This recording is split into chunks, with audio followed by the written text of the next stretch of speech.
Assalamualaikum warahmatullahi wabarakatuh.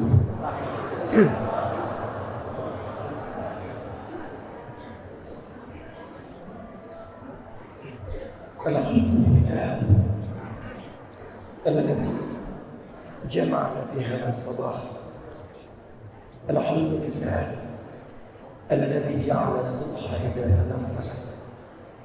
Alhamdulillah الذي شهد في هذا الصبح من صلاة الفجر فجعلها من أهم الصلاة فقال إن قرآن الفجر كان مشهودا. والصلاة والسلام على رسول الله الذي فضل صلاة الفجر مقترنة بصلاة العصر فجعلهما من أوسط الصلاة كما قال ربنا حافظوا على الصلوات والصلاة الوسطى وقوموا لله قانتين. ونصلي وسلم على هذا النبي الكريم الرسول الأمين نبينا محمد وعلى آله وصحبه وذريته إلى يوم الدين. Wab'ad. Yang sama-sama kita berikan dan kita senantiasa berdoa kepada Allah Subhanahu wa Ta'ala, semoga senantiasa dirahmati, dilindungi dan diberikan taufik kepada Allah Subhanahu wa Ta'ala guru kita Buya Mahyildi, Gubernur Sumatera Barat, yang membersamai salat dan kajian subuh kita di Masjid Jami'ul Ulum ini. Hafizahullah Ta'ala. Yang kita hormati dan juga membersamai kajian subuh kita kali ini Bapak Wali Kota Bukit Tinggi beserta jajarannya, yang kami muliakan saudara-saudaraku para BKM Masjid, juga dari Imam Jadi Pandai, para ulama dan hadirin sekalian yang saya muliakan.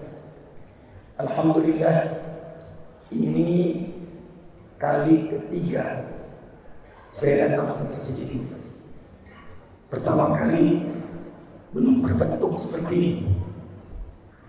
Pertama kali datang suaranya masih lancar. 2016. Jadi kurang lebih 4 tahun. 4 tahun itu cukup luar biasa perubahannya. Dan mudah-mudahan masjid ini diberkahi oleh Allah Subhanahu wa Ta'ala. Apa itu subuh? Kita baru saja menunaikan salat subuh. Bagaimana pentingnya subuh dalam Al-Quran, juga dalam hadis Nabi Muhammad SAW, sehingga jangankan manusia, disebutkan dalam hadis Nabi, sampai malaikat pun, malaikat siang dan malam itu berebutan membersamai hamba-hamba yang menunaikan salat subuh. Qala an Abi Hurairah radhiyallahu ta'ala anhu عن النبي صلى الله عليه وسلم فيما رواه البخاري ومسلم. Hadisnya disebutkan dalam Sahih Al-Bukhari nomor hadis 555, di Sahih Muslim nomor hadis 632, yang meriwayatkan sahabat utama Abdurrahman bin Sakhr yang dikenal dengan sahabat kunyahnya Abu Hurairah. Dari Nabi sallallahu alaihi wasallam beliau bersabda, yata'aqabuna fiikum malaikatun bil-laili wa malaikatun bin-nahari yajtami'una fi salati al-'asri wa salati al-fajr. Akan berebut berdesak-desakan, berdatangan malaikat malam dan malaikat siang. Jadi malaikat yang bertugas di malam dan siang hari itu akan berebut berkumpul membersamai orang-orang yang beribadah menunaikan sholat khususnya di 2 waktu. Dan 2 waktu ini nanti yang disebut oleh Allah Subhanahu wa taala diisyaratkan dengan sholat pertengahan. Itu ada di Quran surah kedua Al-Baqarah di ayat 238.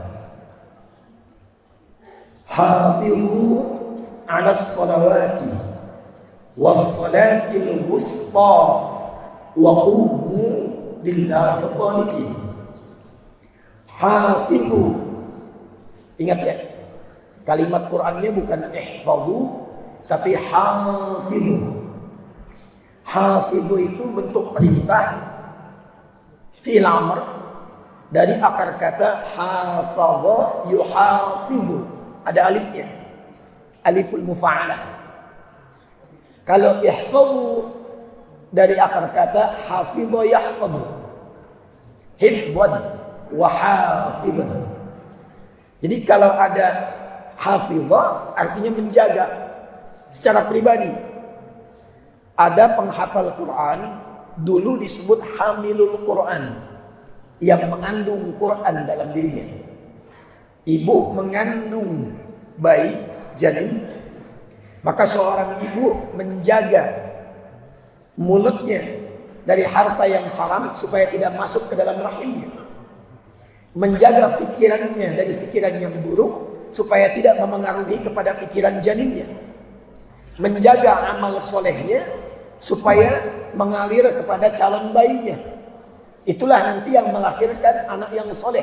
Seperti diisyaratkan di Quran surah ke-7 Al-A'raf di akhir ayat 189 saat kedua orang tua berdoa menjelang persalinan. Falamma taghasyaha hamalat hamlan khafifa famarrat bih. Sampai ke ujung ayatnya, falamma athqalat da'allaha rabbahuma la in ataitana salihan lanakunanna minasyakirin.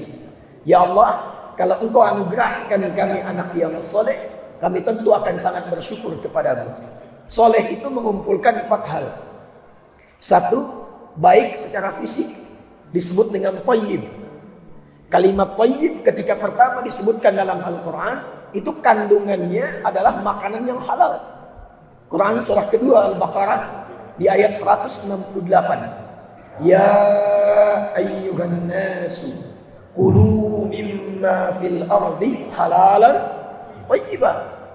Jadi seorang ibu kalau menginginkan anak yang saleh, ayahnya, suaminya jangan pernah mencari hal-hal yang haram.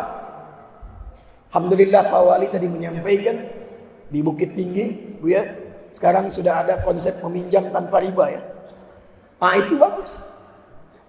Jadi apa yang didapatkan dari suami halal, dibawa ke dapur dimasak oleh istri halal, masuk ke dalam perut dikonsumsi menjadi thayyib. Yang thayyib itu bekal pertama menjadikan anak-anak dan keluarga soleh. Nanti dari yang thayyib itu melahirkan sifat. Jangan dikira makanan yang dimakan, minuman yang diminum jadi tenaga begitu saja dan keluar menjadi kotoran begitu saja, tidak. Nanti ada materi, ada berkah, itu beda. Contoh gini, jangan khawatir dengan suara saya, insya Allah nanti berjalan jadi lebih lancar. Ini ada minuman, saya tak minum, saya contohkan saja. Ini materi, minumannya air. Jadi saat kita minum, nanti ini keluar lagi jadi kotoran, dibentuk secara kimiawi menjadi tenaga. Ada makanan kita konsumsi, itu materi. Secara kimiawi diproses di tubuh kita menjadi tenaga, kita bisa beraktivitas. Tapi yang kedua, ada yang namanya berkah. Kapan makanan minuman itu menjadi berkah? Ketika kita konsumsi dan diniatkan mengonsumsi itu karena Allah. Hadis sahih dalam Sahih Al-Bukhari, Nabi SAW menyampaikan, "Idza quddimat ta'amu khudh bi yaminika ma yalika." Perhatikan kalimatnya, "Tsumma sammillah." Di riwayat lain, "Faqra bismillah." Di riwayat lain, "Faqra bismillahirrahmanirrahim." Mau minum, ambil dengan tangan kanan. Mau makan, ambil yang paling dekat dengan kita. Jadi kalau di sebelah sana meja ada kembiang, di sini ada telur, jatah kita telur.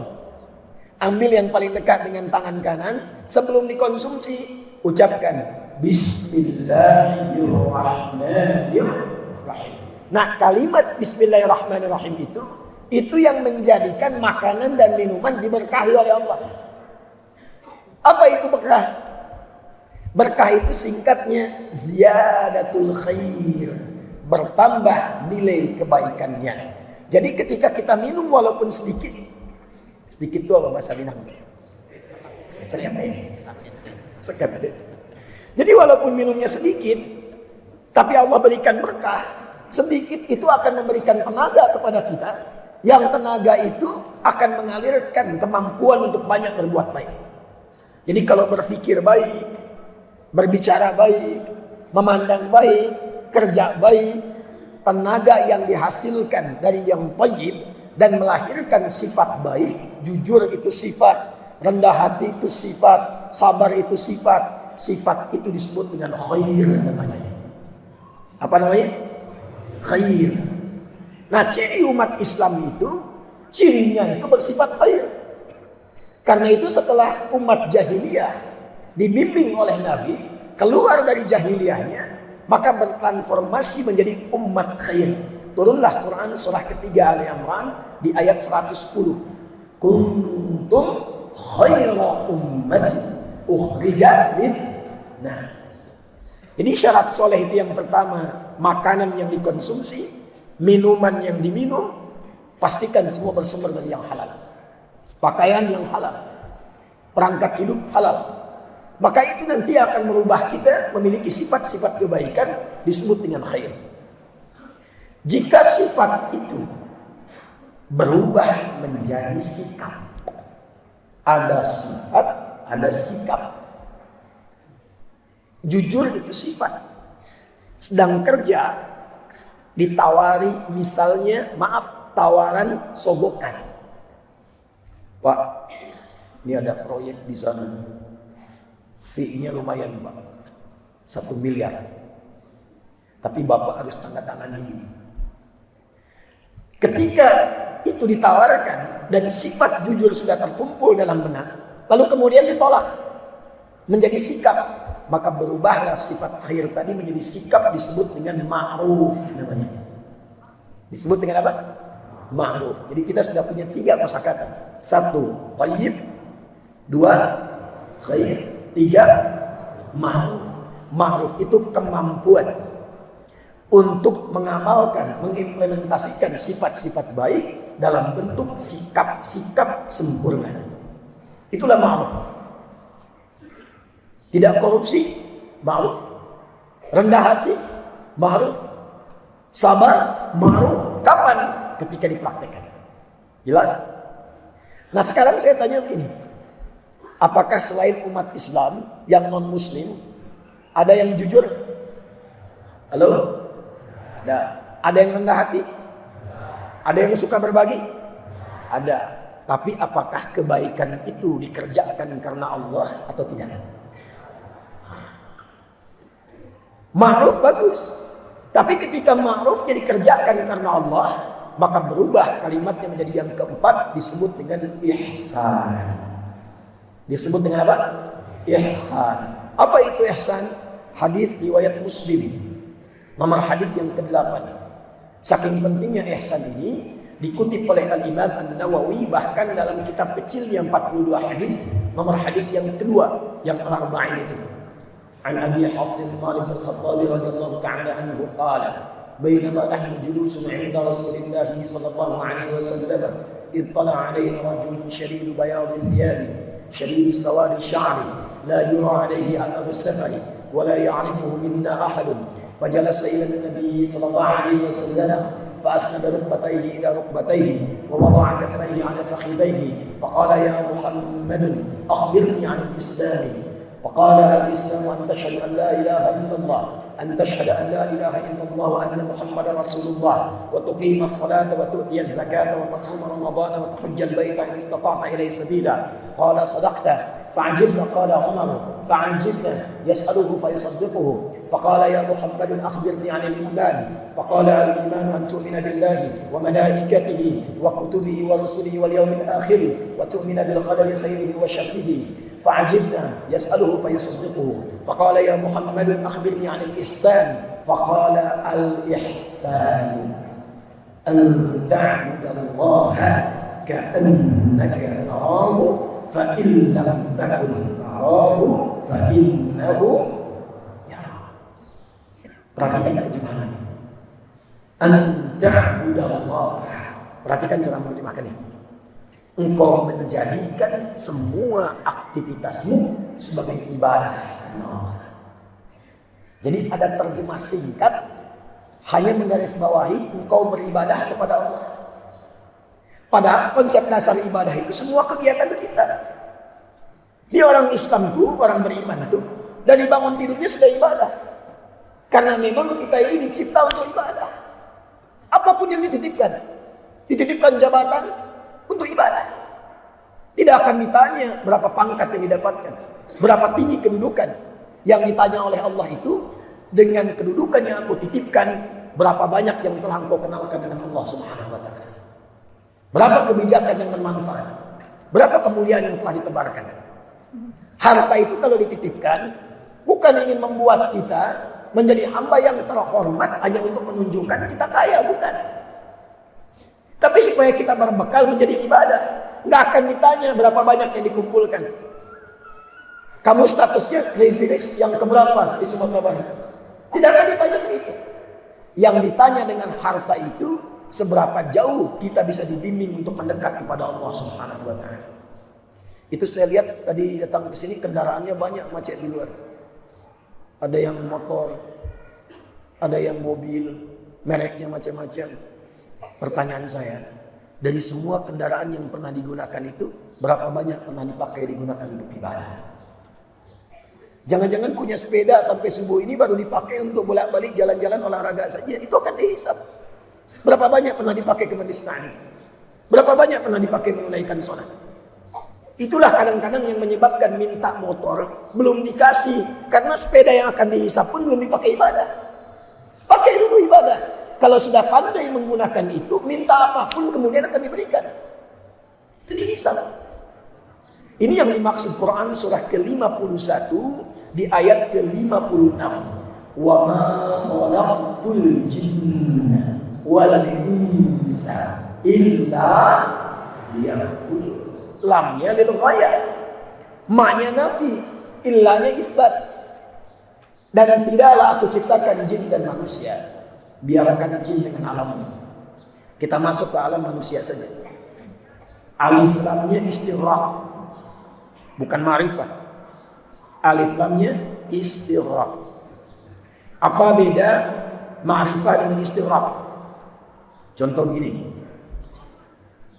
Qalamun, spidol, pulpen, alat tulis kolam. Spidol mana saja. Tapi kalau saya katakan al-qalamu, spidol yang ini. Seperti artikel the dalam bahasa Inggris. Car. There are so many cars outside. Itu banyak kendaraan di luar. Tapi kalau saya ingin katakan mobil yang itu, the car, as-sayyarah, tilka as-sayyarah, itu ma'rifah. Tapi kalau istighraq, ini maknanya mencakup semua tanpa kecuali. Semua. Tidak ada yang tersisa. Contoh, kita baca Al-Fatihah, di ayat kedua itu ada Alhamdulillahi Rabbil.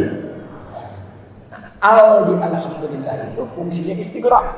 Karena itu kita terjemahkan segala puji, semua pujian tanpa kecuali hanya milik siapa? Allah. Wa ma khalaqtul jinna wal insa. Ada alif lamnya. Kata Allah, semua manusia itu tanpa kecuali. Yang besar, yang kecil, yang perempuan, yang laki-laki, yang tua, yang muda, apapun status sosialnya, semua sepanjang bernama manusia. Aku tidak cipta mereka illa kecuali liya'buduni. Harakat ujungnya kasrah itu, bukan fathah. Lihat harakat ujungnya kasrah. Karena itu di riwayat Warash itu dibaca waqafnya. Wa ma khalaqtul jinna wal insa illa liya'buduni. Cuma dihafaz, dikasih harakat, kemudian ditakhfif. Ya, harakatnya masih kasrah, dihilangkan ya-nya, cuma diberi tanda dengan harakat kasrah. Lamnya ghaya sababiyah. 2, ghaya sababiyah. Sebab aku ciptakan manusia itu tujuannya supaya mereka ibadah kepadaku. Menjadikan semua aktivitasnya sebagai ibadah. Makanannya ibadah, minumnya ibadah, bekerjanya ibadah, hatta tidurnya ibadah. Karena itu semua pekerjaan yang kita kerjakan itu disertai dengan doa. Doa itu yang menjadikan pekerjaan kita menjadi ibadah. Bagaimana Ustaz kalau belum paham doanya? Kata Nabi, cukup sertakan kalimat Bismillahirrahmanirrahim. Kullu amrin dhi balin la yubda'u fihi Bismillahirrahmanirrahim bahwa Jadi kalau tidak disertakan Bismillahirrahmanirrahim, minum, itu hanya minum saja. Jadi tenaga keluar, tak ada nilainya di sisi Allah. Seseorang yang menjadikan semua kegiatannya sebagai ibadah, nanti dia diberi nilai oleh Allah. Nilainya itu yang akan ikut kita saat pulang kembali kepada Allah. Minumannya tidak ikut. Itu handphonenya tidak ikut. Pakaiannya tidak ikut. Jangankan ke akhirat, ke alam kubur pun tak ikut. Ada di sini yang meninggal dikuburkan dengan handphonenya? Tak ada. Ada yang dikuburkan dengan pakaian seragamnya? Tak ada. Ada yang dikubur membawa uangnya? Tak ada. Makanya kain kafan itu tak ada kantongnya. Coba kenali dulu tuh. Kenali dulu. Yang dibawa pulang itu apa? Yang dibawa pulang itu nilai yang melekat kepada perbuatan kita. Nah, nilai itu oleh Al-Quran disebut dengan hasanah. Apa namanya? Hasanah. Itu yang dimaksud di Quran surah ke-6 Al-An'am di ayat 160. Man jaa bil hasanati falahu 'asyru amsalha. Bismillahirrahmanirrahim. Minum. Kalimat Bismillahirrahmanirrahim itu yang menuliskan kemudian menjadi hasanah. Setiap dikerjakan 10 nilai. Jarak 1 ke 2, 2 ke 3, 3 ke 4, 500 tahun. 500 tahun. Nanti tergantung amal. Kalau sedekah, infak, paling minimal 700 kali lipat. Kalau Quran, setiap hurufnya 10 kebaikan. Itu disebut dengan hasanah. Nah, kalau kita kerjakan semua itu yang ikut ke akhirat. Dan itu yang ditampakkan sejak dalam keadaan sakaratul maut. Hasanah itu ditampakkan, hasil ibadahnya. Dari situ ditunjukkan tempat pulangnya ke surga. Itu yang dibacakan imam kita tadi. Rakaat pertama, Quran surah 89 di ayat 27 sampai ayat 30. Ya ayyatuhan nafsul irji'i ila rabbiki radiyatan. Perhatikan, fadkhuli fi wadkhuli. Kapan dapat jannah itu? Ketika punya hasanah. Dari mana hasanah itu? Dari amal soleh. Kapan ada amal soleh? Ketika ada iman. Karena itu ketika disebutkan kalimat surga pertama dalam Al-Quran, itu yang ditampakkan iman lalu amal soleh. Al-Baqarah ayat ke-25.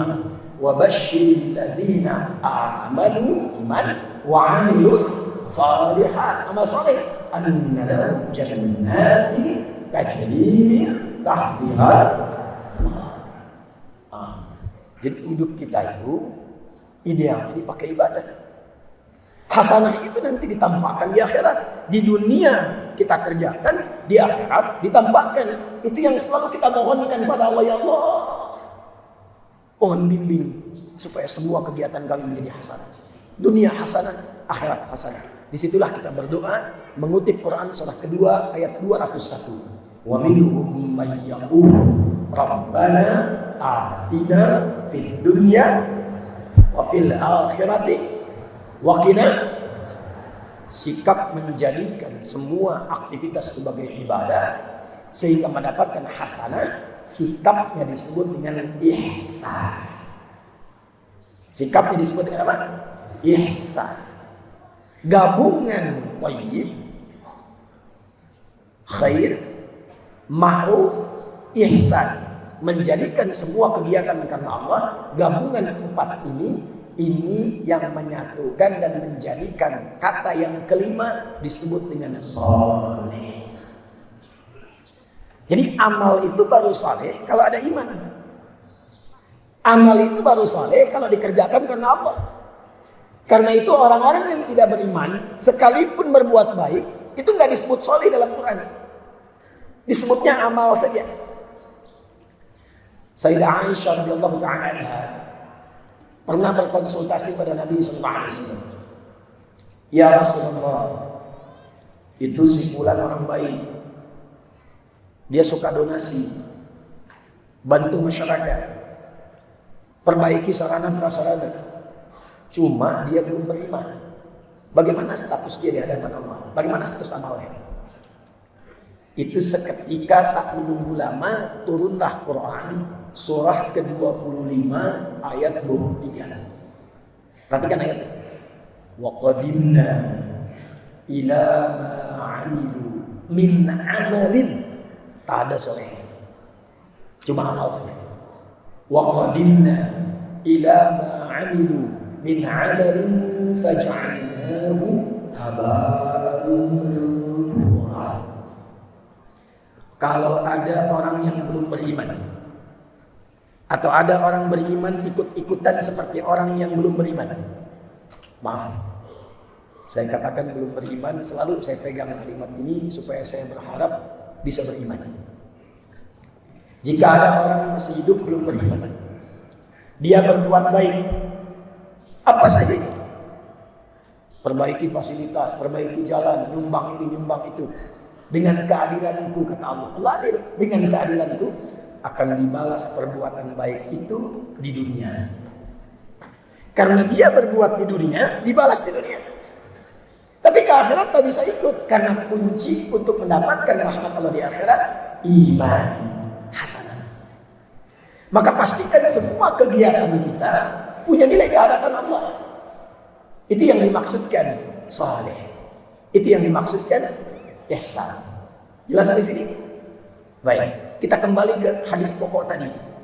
Nah, Bapak Ibu sekalian, kalau kita kembalikan ke waktu subuh tadi, dan kita diminta mengerjakan semua kegiatan kita menjadi amal saleh, ternyata ada waktu-waktu tertentu yang saat kita beramal saleh itu langsung disaksikan live. Semua amal kita live, Allah menyaksikan. Tapi yang ini itu langsung turun perintah Allah.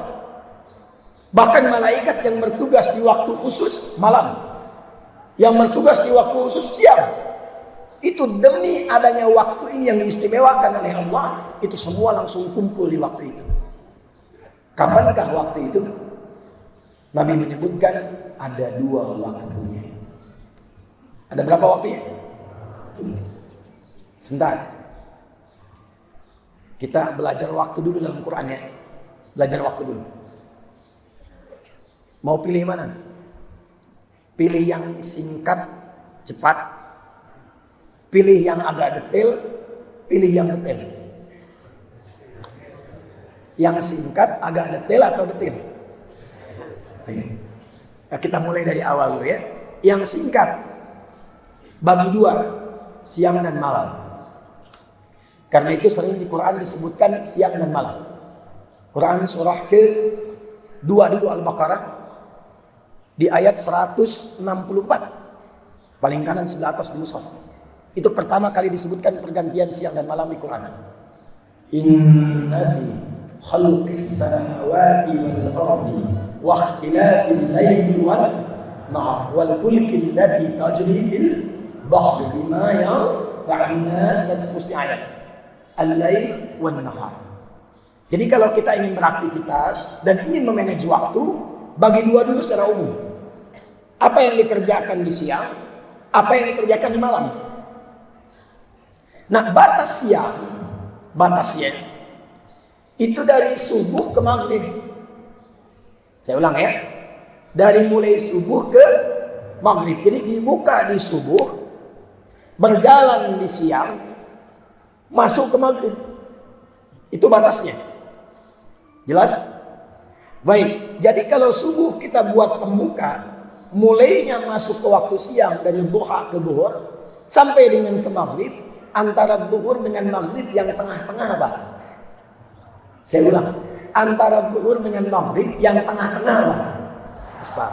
Itu yang dimaksud Nabi dengan waktu pertengahan di siang hari. Jelas? Ada waktu pertengahan di siang hari, antara siang menuju ke maghrib, tengah-tengahnya asar. Itu yang dimaksud di Al-Bukhari, nomor hadis 555, di hadis Muslim nomor hadis 632. Yata'aqabuna fikum malaikatun min laili wa malaikatun min nahari yajtami'una fi salatil asri. Karena itu tafsir ulama pada surah Al-Baqarah ayat 238 tentang salatul wusta, salat pertengahan, itu salat asar. Tafsir utamanya. Yang kedua adalah waktu malam nanti. Malam ke siang, diambil tengahnya. Pembukanya apa? Dari mulai isya. Karena maghrib itu pembatas. Kemudian mulai ke isya. Sampai nanti muncul siang kembali. Siangnya masuk ke zuhur. Antara isya ke zuhur, tengah-tengahnya ada apa? Antara isya ke zuhur, tengah-tengahnya ada apa? Subuh. Maka tafsir yang kedua, ada waktu pertengahan langsung disebutkan oleh Nabi, begitu pentingnya sampai malaikat malam berkumpul, malaikat siang berkumpul di waktu pertengahan ini. Wa fi sholatis subuh, di waktu subuh. Hanya yang menarik begini, ada beda antara asar dengan subuh, keistimewaannya. Ada yang sama-sama dimiliki, jadi sama-sama antara subuh dengan asar. Ada yang hanya dimiliki subuh saja, asar tidak. Apa yang sama-sama dimiliki? Teruskan hadis ini. Perhatikan hadis ini. Yajtami'una fi salatil asri wa salatil fajr. Maka para malaikat itu berkumpul menyertai orang-orang yang salat di waktu asar. Kemudian berkumpul pula menyertai hamba-hamba yang ada di waktu fajar subuh. Atau kama qala Rasulullah sallallahu alaihi wasallam, summa yas'abuna ila as-salat. Kemudian mereka langsung kembali naik ke langit. Lalu diuji oleh Allah untuk dikonfirmasi bahwa malaikat itu menunaikan tugasnya dengan benar. Kaifa taraktum ibadi? Kata Allah, bagaimana keadaan hambaku ketika kalian tinggalkan tadi? Allah sudah tahu. Karena Allah Maha tahu. Hanya ingin menunjukkan kepada kita bahwa malaikat tidak pernah menyembunyikan apapun. La ya'sunallaha ma amarahum wa yaf'aluna ma yu'marun. Sekaligus mengonfirmasi apa yang Allah perintahkan ke malaikat keluar sama di lisan para malaikat. Apa kata para malaikat? Ya Rabbi, au bimana kama qala Rasulullah sallallahu alaihi wasallam. Taraknahu wa hum yusallun.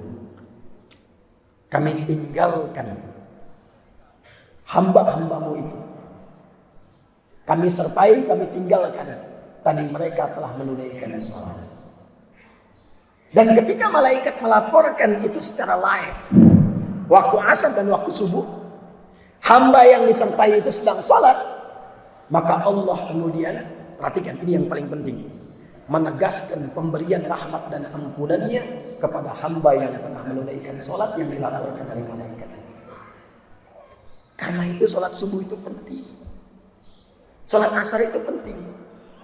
Karena itu termasuk waktu yang paling gratis ketika digunakan yang bisa mendatangkan rahmat Allah Subhanahu wa taala. Tapi ada kemuliaan subuh yang enggak didapatkan di asar. Tuh, saking kagetnya ada yang nangis.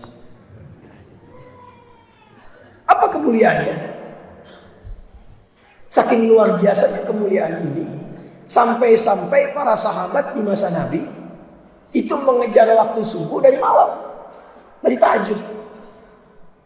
Yuk kita bagi lagi malam sampai datang subuh. Bapak Ibu, kalau saya ilustrasikan begini. Malam itu dimulai dari Isya. Dari Isya. Sekarang Isya jam berapa di sini?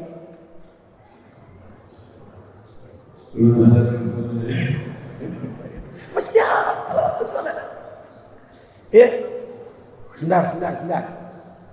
Ciri orang beriman yang disebutkan dalam Al-Quran, di antara cirinya hafal waktu sholat. Hafal waktu. Yang paling dasar, yang paling rendah, ingat saat dipanggil. Itu yang paling standar. Yang standar itu ada di Quran surah 8 ayat 2. Al-Anfal ayat 2. Innamal mu'minuna alladzina idza dzukirallahu wajilat. Ciri standar orang beriman itu standar, bukan kuat. Standar. Ciri standar orang beriman itu kalau disebutkan nama Allah, ada getaran di hatinya, ada konfirmasi, ingat Allah. Karena itu disebutkan nama Allah 5 kali dalam sehari, dalam pergantian waktu. Subuh disebutkan, siang zuhur disebutkan, asar sore disebutkan, maghrib disebutkan, isya disebutkan.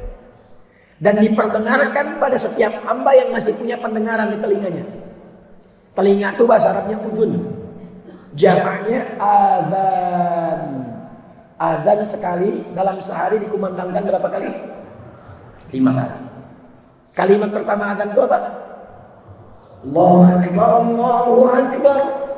Idza dzukirallah. Jika diperdengarkan nama Allah, disebutkan nama Allah, wajilat. Makanya orang yang sudah punya iman beda dengan yang belum punya iman. Yang sudah punya iman itu ketika disebutkan Allahu Akbar, kan ada getaran di hatinya, membisikkan ke dalam jiwa kita, cepat sudah azan, bangun. Pernah begitu? Nah, itu tidak mungkin muncul getaran itu kecuali bagi orang yang sudah beriman. Kalau belum beriman nggak ada getarannya, cuma tanya-tanya aja suara apa ini. Begitu. Nah, nanti semakin kuat imannya, dia hafal kapan azan itu akan dikumandangkan.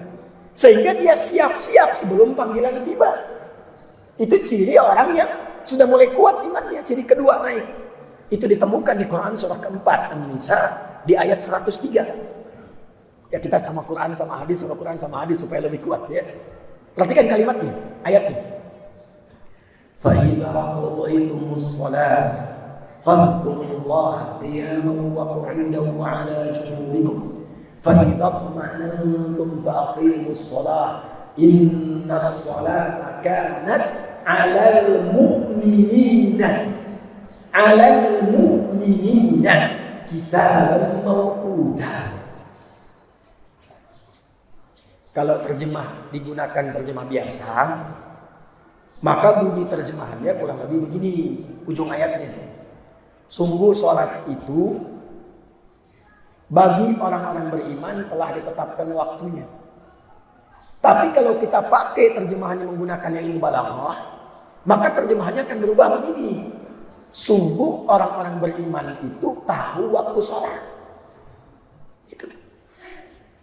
Karena ditetapkan, dia tahu panggilannya, dia hafal kapan dipanggil. Nih, ini begini. Buya ini ada ASN gue setiap Ahad pertama kita doakan mudah-mudahan berkah kegiatannya. Ya, ada syiar untuk berjamaah subuh dan ta'lim di masjid. Jadi kalau tiap sholat begini terus ini masya Allah. Ya, jaya Islamnya, makmur negerinya, dan insya Allah berkah serta ampunan Allah diturunkan kepada manusia. Tak cukup dengan amin, nanti zuhur begini juga, asar begini juga. Ya, balik. Kalau masuk kerja, biasanya jam berapa? Ini dari teman-teman dari PDN ini saya lihat seragamnya. Ya. Jam 7 Mas Ayo. Jam 7 ya. Saya tanya begini. Karena sudah tahu waktu masuk jam 7, Berangkatnya jam 7 atau sebelum jam 7? Orang yang tahu jam kerjanya jam 7, maka dia akan mempersiapkan diri sebelum jam 7. Dia bangun lebih awal. Dia siapkan pakaian. Dia setrika dari malam. Dia semir sepatunya. Bukan jam 7 kerja, jam 7 berangkat. Bukan. Jam 7 sudah di tempat, sebelum jam 7 sudah siap-siap. Itu kalau tahu waktu. Tapi kalau tak tahu waktu, tiba-tiba dapat absen, di telepon dicari-cari, sudah masuk, kamu kemana? Lalu dia siap-siap, sudah datang. Oh, sudah masuk tuh. Nah, orang beriman itu kalau tahu waktu sholat, dia akan siap-siap sebelum tibanya waktu sholat. Itu cara memahami. Tapi pertanyaan besarnya, kalau dipanggil manusia saja hafal waktunya dan siap-siap sebelum itu, kenapa ketika pencipta kita memanggil kita tidak punya persiapan untuk datang? Padahal manusia yang memanggil kita itu belum tentu memberikan solusi atas masalah kita. Pinjam uang aja belum tentu dipinjami. Punya kebutuhan belum tentu dibantu. Punya masalah belum tentu diselesaikan. Sedangkan Allah saat memanggil kita, itu dari awal memanggil, dari panggilannya sudah menjanjikan kepada kita akan menuntaskan semua persoalan kita, membahagiakan kita, menyukseskan kita, menuntaskan persoalan sehingga melahirkan kebahagiaan dan kesuksesan. Dalam bahasa Arab disebut dengan falahun. Apa namanya? Falah. Bukankah diperdengarkan dalam panggilan ketika Anda bertanya, kenapa harus sholat? Hayya 'alas sholat. Kenapa sholat? Hayya 'alal falah. Itu diperdengarkan. Makanya orang-orang yang memahami panggilan sholat itu panggilan solusi. Panggilan pemberian kebahagiaan dari Allah, itu sholatnya tidak menjadi beban. Dia tahu, oh ini waktunya saya meminta kepada Allah diselesaikan masalah saya. Ini waktunya saya curhat. Ini janji Allah untuk mengabulkan doa-doa saya. Bicara memahami sholat itu jangan dijadikan sebagai beban. Pahami sholat sebagai nikmat dan rahmat Allah Subhanahu wa Ta'ala. Itulah saat kemudian kita dipanggil dalam Quran, dibuka dengan kalimat iman, dimasukkan kalimat permohonannya. Al-Baqarah ayat 153. Ya ayyuhalladzina amanu ista'inu bis-sabri was. Jadi panggilan sholat itu panggilan solusi. Hei kalian yang punya masalah, kata Allah, datang sini. Kan aku yang punya solusi. Aku yang punya harta, razak. Aku yang punya ilmu. Aku yang punya segala persoalan yang bisa aku selesaikan. Karena itu kita datang. Diperintahkan ibadah, kita katakan, Iyyaka na'budu. Ya Allah, Engkau perintahkan aku datang untuk beribadah kepadamu. Salat sekarang. Salat itu tingkat pertama dalam ibadah setelah akidah. Tingkat pertama. Karena itu setelah disebutkan akidah, muncul ibadah, itu salat. Itu ada di Quran surah 20, Thaha ayat ke-14. Innani anallahu la ilaha illa ana, akidah. Fa'budni, ibadah. Wa aqimis sholata li dzikri, salat. Karena itu bersanding bersamaan, akidah, ibadah, salat. Makanya dalam Quran salat disebut iman. Salat disebut iman. Jadi ciri orang beriman dengan yang belum beriman itu nampak pada salatnya. Al-Baqarah ayat 143. Wa ma kana Allahu liyudhi'a imanakum. Salat disebut iman. Makanya semua nabi yang pernah bertugas di bumi itu semuanya salat. Bukan hanya kita. Semua nabi. Kenal Nabi Isa? Kenal. Kayaknya kalau ada yang kenal Nabi Isa langsung sembuh ini. Nabi Isa salat. Salat. Buka Quran surah 19 Maryam dari ayat 31 sampai 33. Ketika masuk 33 itu wa ja'alani mubarakan aina ma kuntu wa awsani bis shalah. Nabi Isa salat. Nabi Musa sebelumnya agak jauh salat. Tadi yang surah Thaha ayat ke-14 itu untuk Nabi Musa. Nabi Zakaria alaihissalam, Nabi Zakaria itu pamannya Maryam. sepupunya ke Imran. Jadi Imran itu punya istri namanya Hannah. Hannah punya kakak namanya Eliasobat, dikenal dengan Elizabeth. Nah itu Eliasobat itu punya suami namanya Zakaria. Cuma Elizabeth ini punya problem. Sudah sepuh, secara medis, secara klinis, maaf, divonis tidak mungkin punya keturunan secara medis. Karena secara medis divonis, maaf, sudah menopause dan mandul. Gak mungkin. Apa yang dilakukan? Menunaikan sholat, minta dalam sholat kepada Allah. Jadi beliau sholat. Nabi Zakaria sholat. Itu nanti diviralkan di Quran surah ketiga Ali Imran ayat 38 sampai 39. Hunalika da'a Zakaria rabbah qala rabbi hab li min ladunka dzurriyyatan thayyibah innaka sami'ud du'a. Perhatikan jawabannya. Fanadatul malaikatu wa huwa qa'imun yusalli fil mihrab. Saya sering kali ditanya, Ustaz, kami sudah menikah sekian tahun belum ada keturunan. Bagaimana caranya? Saya selalu katakan belajar dari Quran. Nih, amalan Nabi Zakaria. Saya ke Melbourne di Australia. Ada pasangan kurang lebih hampir 7-9 tahun belum ada keturunan. Lu tanya. Saya bilang yang saya dapat dari Quran begini, coba aja bikin mihrab. Mihrab itu tempat khusus untuk ibadah. Tak disertai apapun. Mihrab itu keutamaannya, satu, cepat mengabulkan doa. Kedua, memudahkan datangnya rezeki. Karena itu kenapa imam di mihrab? Karena imam punya tugas memimpin orang sholat supaya doanya cepat terkabul. Nah cuma mihrab itu tidak harus di masjid. Di rumah bisa dibikin. Ruang kecil. Tak usah lebar-lebar luas-luas, kecil aja. Ya, kecil. Hamparkan sajadah.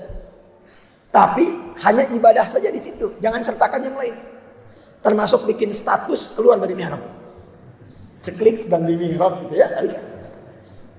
Gunakan ibadah saja, baca Quran di situ, sholat di situ. Itu tempat akan mempercepat terkabulnya doa dan mendatangkan rezeki dengan mudah. Nah, itu nampak pada Maryam. Maryam punya mihrab. Nanti ayat 37-nya silakan baca terpisah. Nabi Zakaria sholat di mihrab, minta sama Allah keturunan, dikabul. Mintanya lewat apa? Sholat. Dan menariknya, sholatnya belum selesai, masih berdiri dalam sholatnya.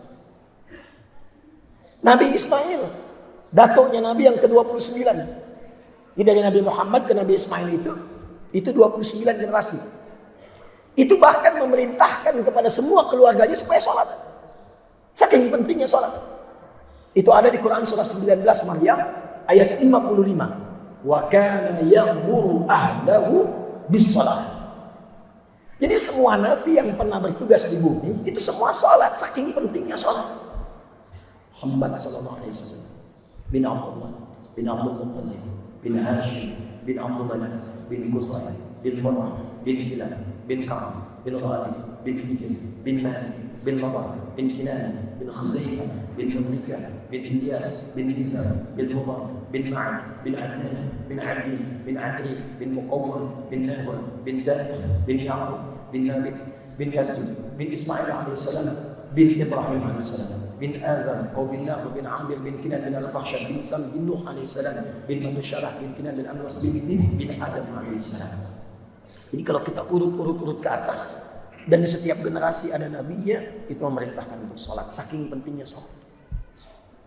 Nah dalam sholat itu kita ditunggu, kita ibadah. Kita katakan iyyaka na'budu. Setelah itu apa? Wa iyyaka nasta'in. Sekarang perhatikan hadis kuncinya.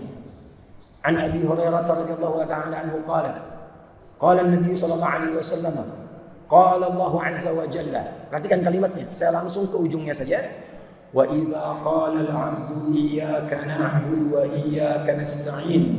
Jika seorang hamba masih berdiri, belum sujud, masih berdiri dalam salat mengucapkan kalimat iyyaka na'budu wa iyyaka nasta'in, ya Allah, Engkau panggil aku supaya sholat sekarang, aku sholat ibadah hanya kepadamu. Dan Engkau janjikan supaya minta apapun dalam sholat yang menjadi kebutuhanku, sekarang aku hanya bermohon kepadamu. Maka apa jawabannya? Qala Allah Azza wa Jalla, itu langsung dijawab oleh Allah. Hadza baini wa baina 'abdi wa li 'abdi ma sa'al. Ini perjanjian antara aku dengan hambaku. Apapun yang hambaku minta sekarang, aku akan kabulkan. Itu setiap sholat. Tapi khusus waktu subuh, itu langsung Allah perhatikan. Dan malaikat semua datang memperhatikan.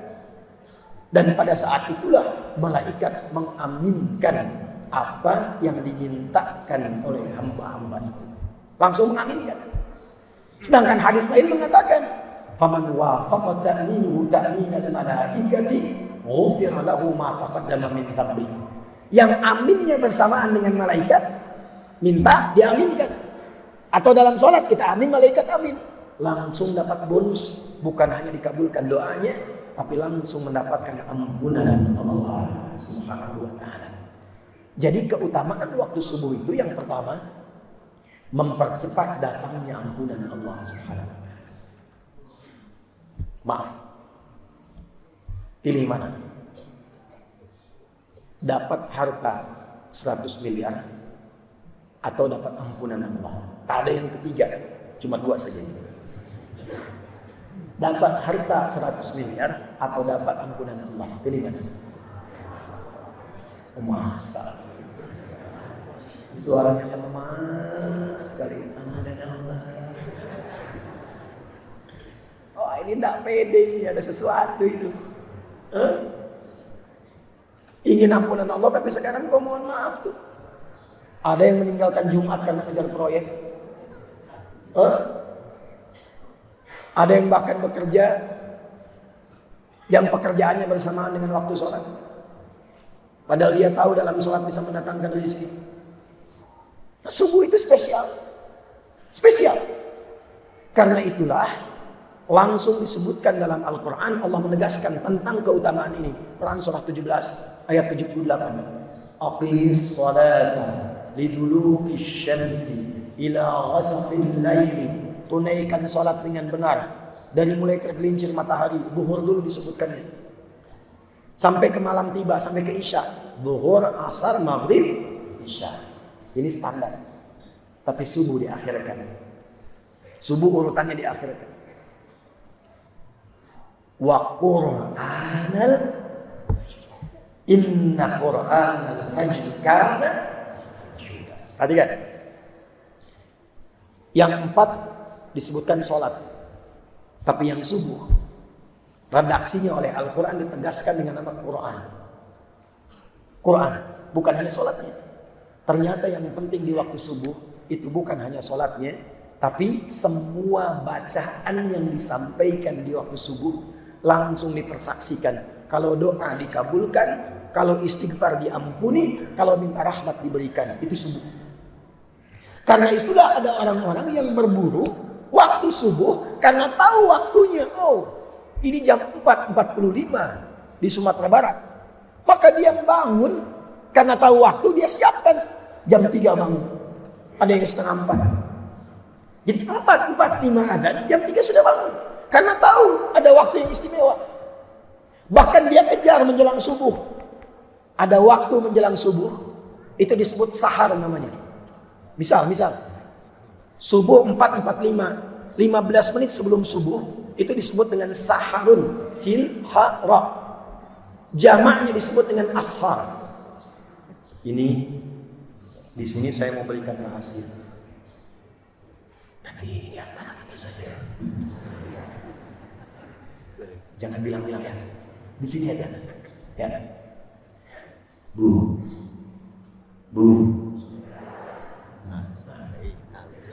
Kalau kemarin di Tanah Datar saya bilang, Bu, yo, sini ya, Bu. Nah, nampak lah minangnya. Waktu sahar, waktu ashar, itu diistimewakan oleh Quran dengan satu amalan yang bila itu dikerjakan, bahkan disifati oleh Quran sebagai penghuni taman surga yang sedang beraktivitas di bumi. Jadi ada calon penghuni taman surga, Jannatun Uyun, sedang beraktivitas di bumi. Dia tinggal nunggu meninggalnya aja untuk pulang. Salah satu aktivitasnya apa?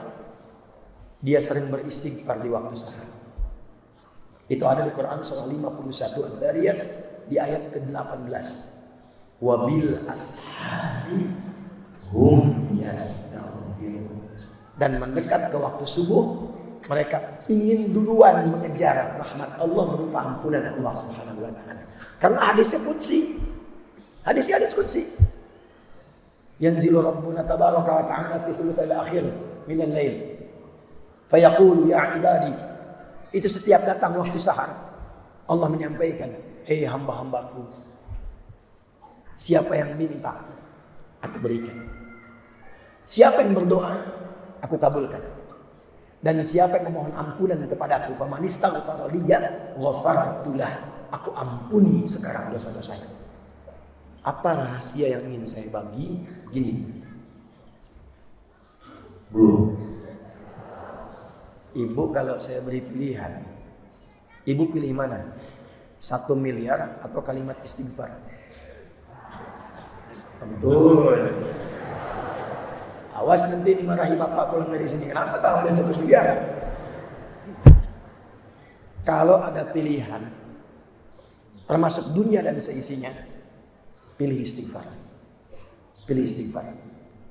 Karena kemuliaannya 2. 1, istighfar itu memberikan jaminan langsung dari Allah kepada kita untuk menjadikan semua yang Allah titipkan kepada kita semua berkah dan bernilai baik.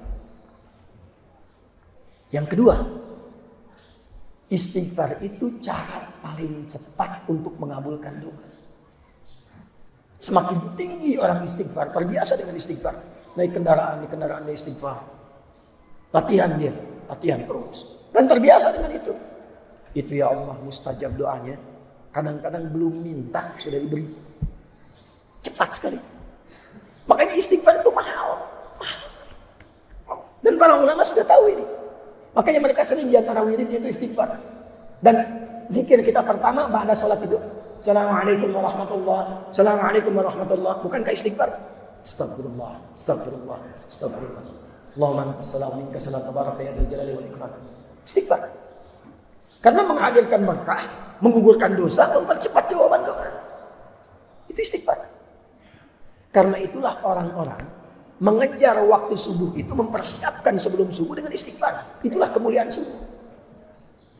Jadi kemuliaan subuh itu, selain mempercepat terkabulnya doa, kalau ingin cepat doanya dikabul, bangun sebelum subuh. Isi dengan istighfar. Itu rahasianya. Makanya 2 rakaat sebelum subuhnya pun sunnahnya itu lebih baik daripada dunia dan seisinya. Raka'atul fajri khairun minan dunya wa ma fiha. Sebab untuk apa dapat dunia dan seisinya kalau tidak mendapatkan ampunan Allah Subhanahu wa taala? Untuk apa? Karena itu saya ingin akhiri, muliakan waktu ini. Kejar subuh ini. Karena seorang sahabat bernama Abdullah bin Abi Umi Maktum, usianya sepuh. Matanya saya lebih senang mengistilahkan begini, ditutup oleh Allah untuk tidak melihat maksiat lagi. Orang menyebutnya dengan buta. Saya lebih senang menyebut ditutup oleh Allah untuk tidak melihat maksiat lagi, sehingga ringan hisab matanya. Datang kepada Nabi SAW, saya akhiri. Ja'a ila Nabi sallallahu alaihi wasallam faqala kama qala, ya Rasulullah ya rukhsah. Ya Rasulullah, boleh enggak saya subuh dapat keringanan? Zuhur masih banyak penuntun, sampai Isya masih bisa iktikaf. Tapi subuh jarak saya agak jauh dari rumah, dari masjid. Dari rumah ke masjid agak jauh. Sulit menemukan penuntun. Boleh nggak saya sholat subuhnya di rumah? Sepuh, mata tak lihat, kondisi masjidnya jauh dari Masjid Awal Kuning ini. Apa jawabnya? Nabi tidak mengiyakan, tidak juga melarang langsung. Perhatikan kalimat Nabi. Atasma'ul adzan. Apakah engkau masih mendengar adzan? Kata beliau, bala ya Rasulullah, saya dengar. Kata Nabi, atau kama qala Rasulullah SAW, madum tasma'ul adzan addiha fil masjid. Sepanjang kamu masih mendengar adzan, tunaikan subuh itu di masjid. Perhatikan cara membacanya. Maka beliau tahu ini pasti ada yang istimewa. Karena saya ini udzur, gak bisa lihat masjid ke rumah jauh, masih diminta ke masjid. Maka cara membacanya ada yang istimewa di masjid. Maka sejak saat itu beliau berangkat ke masjid lebih awal. Jadi kalau subuhnya 4:45 jam 3 sudah ke masjid, meraba-raba jalan. Buka masjid, siapkan. Siapa yang azan di masa Nabi? Muadzinnya siapa? Bilal bin Rabah. Sejak saat itu azan subuhnya Abdullah bin Abi Umi Maktum sampai azan. Dan sejak saat itulah azannya 2 kali. Bilal masih boleh azan subuh, tapi pengingat saja. 4:30 azan, pengingat, saking pentingnya subuh. Tapi azan subuhnya Abdullah bin Abi Umi Maktum, seorang sahabat mulia, fisiknya sudah sepuh, letih, rambut sudah memutih, mata tidak bisa melihat, untuk datang subuh ke masjid, meraba jalan sampai azan di masjid. Siapa Anda? Saya, kita, yang bukan sahabat. Namanya tidak viral dalam Al-Quran. Fisik diberikan kekuatan luar biasa. Masjid di mana-mana saya perhatikan kualitasnya bagus, tempatnya enak, nyaman, imamnya bagus-bagus, toanya sampai bahkan ke dalam mimpi kita. Dengan semua fasilitas itu masih belum mau kita menghadap kepada Allah dalam subuh ke masjid itu. Dengan cara apalagi Allah mesti mengampuni dosa-dosa kita. Karena itu ayo dukung. Ini Buya Mahili punya kegiatan subuh berjamaah, Pak Wali Kota punya kegiatan, dukung. Satukan ulama umara dengan masyarakatnya. Dan saya ingin titip pesan, fungsikan masjid sebagaimana masjid. Masjid itu bukan hanya tempat sholat. Bukan hanya tempat sholat. Masjid itu tempat untuk mengumpulkan semua nilai ibadah yang mampu kita lakukan. Karena itu sifatnya disebut jamaah. Ayo, ngaji Quran di sini, ta'lim di sini. Kemudian jamaah itu duduk, kumpul, kenali kanan kiri, lalu bersinergi, itulah jamaah. Jadi jangan sampai Anda datang gak kenal siapa di samping kanan kiri. Anda gak tahu siapa yang ada di belakang. Nabi itu sampai hafal siapa posisi kanan pojok, kiri pojok, tengah, belakang, tahu Nabi itu. Dan tidak pernah ada orang datang ke masjid yang lapar kecuali pulang kenyang. Tidak pernah ada orang kehausan pulang itu hilang haus dahaganya. Ada orang sakit pulang itu sehat. Maka saya harap yang tak bisa ke rumah sakit ketemu dokter selesai. Yang tak punya pekerjaan ketemu Pak Gubernur, Buya, apa kira-kira yang cocok buat saya? Beliau di posisi Pak Wali Kota ini di Bukit Tinggi, silakan berikan solusi. Selesai. Oh butuh modal ini untuk pinjam, kasihkan. Ini DPR-nya datang sana tanpa riba, catat. Minjam segitu, bayar segitu. Selesai. Kalau ini difungsikan masjid seperti itu dan dikoneksikan satu dengan yang lainnya. Karena ini wajah-wajahnya bukan wajah Bukit Tinggi semua ini. Ada wajah-wajah Padang. Ada wajah-wajah tanah datar. Payakumbuh. Harau. Kabupaten 50 kota. 50 kota ya. 50 kota. Padang Pariaman. Kalau kita bisa kumpul seperti ini dan dikoneksikan masjidnya. Kebijakan pemerintah disalurkan yang muslim lewat masjid. Ya, saling mengisi dengan yang lainnya. Itu makmur. Iman ketika berkumpul dengan takwa, rumusnya berkah. Quran surah ke-7, saya akhiri ayat 96. Walau anna ahlal qura amanu wattaqu la fatahna 'alaihim barakatin minas samai wal. Kalau ada satu penduduk negeri mau beriman dan meningkatkan takwa kepada Allah, maka aku jamin, aku turunkan, aku buka semua pintu dan langit dan bumi untuk memberikan berkah kepada satu penduduk negeri itu. Semua kita mudah-mudahan diberkahi oleh Allah Subhanahu wa taala, disayangi oleh Allah Subhanahu wa taala. Bahkan saya mendengar ada muallaf dari Mentawai datang mengikuti sejak saya tiba di Padang 2002, masuk Islam dari keluarga non muslim, terusir, berjuang, hadir pengajian, harta diusahakan untuk bisa mempelajari Islam dengan baik. Sampai bukan naik kapal biasa, naik ferry bisa semalaman 12 jam paling minimal untuk datang belajar. Jadi kalau yang jauh-jauh saja bisa datang, maka yang dekat-dekat lebih layak kita untuk memakmurkan masjid karena kita akan dihisab oleh Allah Subhanahu wa taala. Untuk suami istri itu insyaallah kami berikan hadiah umrah. Yang dari Mentawai 2 orang namanya sudah ada. Nanti insyaallah staf kami akan kembali. Ya, ada siapa Akhris Dianto namanya sama istrinya yang mualaf itu sengaja menempuh perjalanan dari Mentawai untuk bisa belajar dan tidak sedikit perjuangan untuk sampai membersamai kita semua.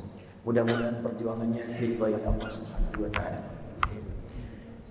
Mari kita berdoa dan nanti kita mintakan juga nasihat dari Buya Mahyudin. Mudah-mudahan bisa membersamai dan menyatukan kita semua dalam kebaikan ini. Allahumma taqabbal minna innaka antas samiul alim wa tub 'alaina innaka antat tawwabur rahim. Allahumma barik lana ya arhamar rahimin fi hadzal ijtima' wa barik ijma'ana jam'an marhuma wa tafarraqna min ba'di tafarruqan ma'suma la tad'alna fi maqamina hadha fi kulli maqamin dhanban illa ghafartah ولا هما إلا فرجته ولا دينا إلا قضيته ولا مريضا إلا شفيته ولا حاجة من حوائج الدنيا والآخرة فيها لنا رضا وفيها لنا الصلاح إلا قضيتها يا أرحم الراحمين. اللهم اجعلنا من أهل القرآن واجعل القرآن صحيحا لنا وشفيعا لنا في الدنيا والآخرة يا أرحم الراحمين. اللهم يا الله بارك هذا المكان وبارك هذه المدينة وبارك هذه المحافظة بيدك الخير إنك على كل شيء قدير واجعلها بلدة طيبة وأنت ترضاها واجعل أندونيسيا بلدة طيبة وأنت ترضاها ألف بين قلوبنا وصفوفنا وجنبنا من التفرقة. اللهم انصر إخوتنا في فلسطين وفي العراق وفي أفغانستان وفي كل مكان مبتلين بقضيك يا الله بقضيك يا أرحم الراحمين. ربنا آتنا في الدنيا حسنة وفي الآخرة حسنة وقنا عذاب النار. صلى الله على سيدنا محمد وعلى آله وصحبه أجمعين. سبحانك اللهم وبحمدك نشهد أن لا إله إلا أنت نستغفرك ونتوب إليك والحمد لله رب العالمين. جزاكم الله خير. السلام عليكم ورحمة الله.